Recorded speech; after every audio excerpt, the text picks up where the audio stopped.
Welcome to WKYT News at 6. I'm Bill Bryant. And I'm Amber Philpotts. Madison Home in Richmond is set to end its transitional living program by October 31st. WKYT's Alyssa Williams is looking at how this change will affect both the staff and the people who rely on the program and the implications under the Safer Kentucky Act. It's our top story at 6.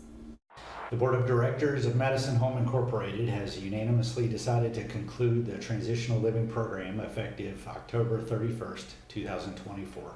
The program gives people a place to stay while helping them find a job and a permanent place to live. This is a letter the staff at Madison Home received in July, saying that program is coming to an end. The organization's director, Jamie Jordan, says he and 3 others will lose their jobs. Very blindsided, frustrating. I can only imagine what could have happened if we had come to the table and been able to discuss the concerns of the board. And with the Safer Kentucky Act now in effect, some people may be wondering how losing a resource like this can legally impact the area's unhoused community. We didn't think the Safer Kentucky Act would impact Richmond in the way maybe people think.